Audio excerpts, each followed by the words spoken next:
আপনারা দেখেছেন বর্তমান অন্তর্বর্তীকালীন সরকারও গণমাধ্যমে সংস্কার কমিশন গঠন করেছেন। সুতরাং সংস্কার কার্যক্রম নিয়ে অন্তর্বর্তীকালীন সরকারের সঙ্গে বিএনপির কোনো বিরোধ নেই। সংস্কার আগে নাকি নির্বাচন আগে, যারা এ ধরনের প্রশ্ন তুলে জনমনে বিভ্রান্তি সৃষ্টির অপচেষ্টায় লিপ্ত হয়েছেন তাদের উদ্দেশ্য কিন্তু ভিন্ন। বিএনপি মনে করে সংস্কার কার্যক্রম এটি কোনো শেষ হওয়ার বিষয় নয়। একজন সংস্কার কার্যক্রম শুরু করলে আরেকজন প্রয়োজনীয় সংস্কার এগিয়ে নিয়ে যায়, কারণ সংস্কার একটি চলমান প্রক্রিয়া।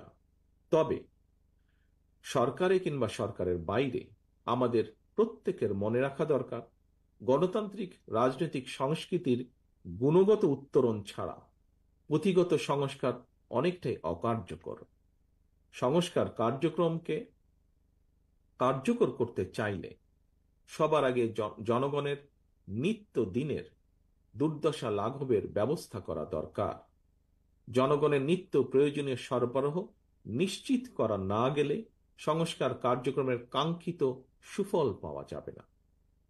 প্রিয় সাংবাদিক বন্ধুগণ, আমরা এমন একটি রাষ্ট্র ও সমাজ বিনির্মাণের লক্ষ্যে কাজ করছি যেখানে সাগররুণীদের বিচারের ব্যাপারে রাষ্ট্র উদাসীন থাকবে না। নিশ্চিত থাকবে মানুষের বাক ও ব্যক্তি স্বাধীনতা। এ লক্ষ্য অর্জনে আপনাদের সকলের সহযোগিতা চাই। পুরানো দিয়ে নতুন নিতে আজই চলে আসুন আপনার নিকটস্থ ওয়ালটন শোরুমে।